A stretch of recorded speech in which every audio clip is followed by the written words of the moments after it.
And what's also true around the world, true in the U.S., true in all the countries represented here, is that the most important energy in this movement is coming from young people.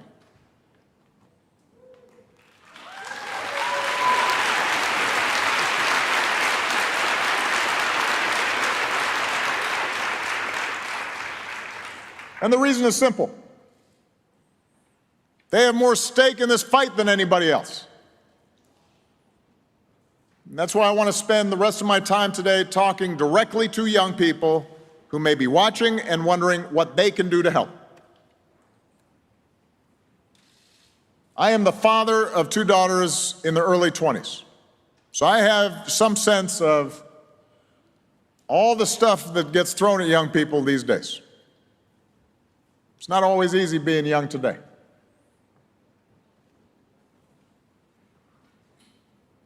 And for most of your lives, if you're in that generation, you've been bombarded with warnings about what the future will look like if you don't address climate change.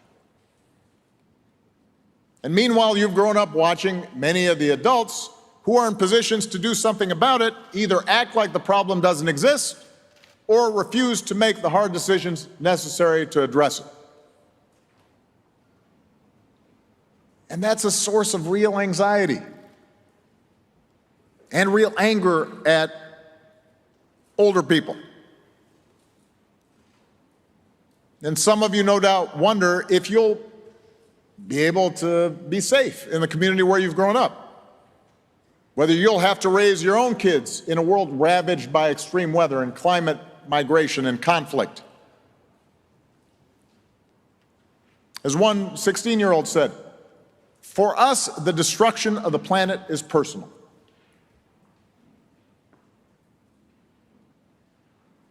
And that's why my message to young people begins with acknowledging you are right to be frustrated. Folks in my generation have not done enough to deal with a potentially cataclysmic problem that you now stand to inherit.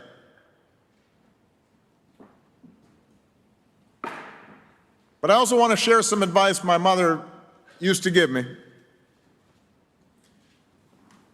If I was feeling anxious or angry or depressed or scared, she'd look at me and she'd say, "Don't sulk. Get busy. Get to work. And change what needs to be changed."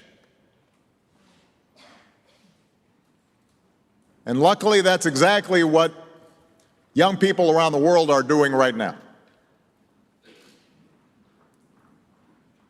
2 years ago, a Swedish teenager named Greta Thunberg inspired millions of people to join the largest climate demonstrations in decades.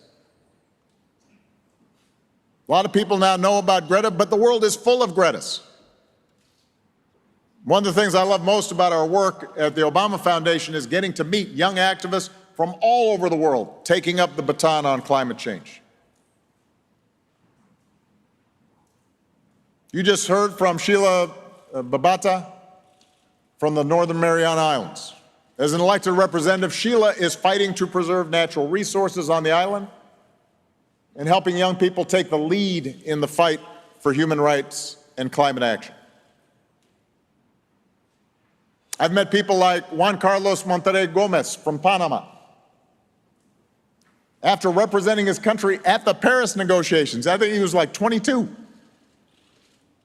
Juan then led an effort to amend the Constitution of Panama. Today, he's here in Glasgow as a climate negotiator.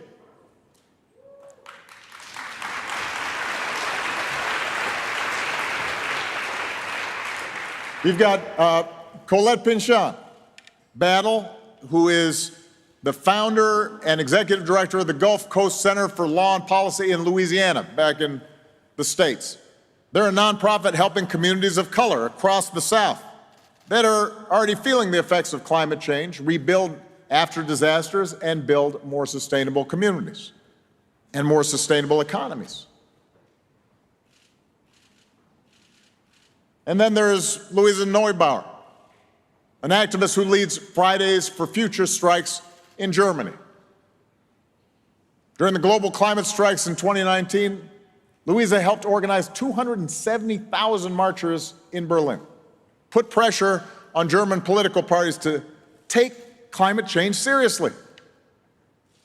Climate change is frightening, she said. So the question is, how can we turn this anxiety into something constructive? That's what these young leaders are already doing.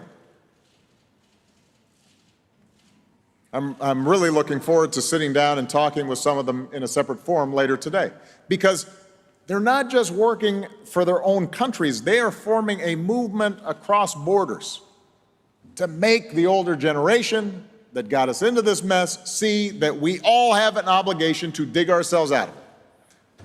And if those older folks won't listen, they need to get out of the way.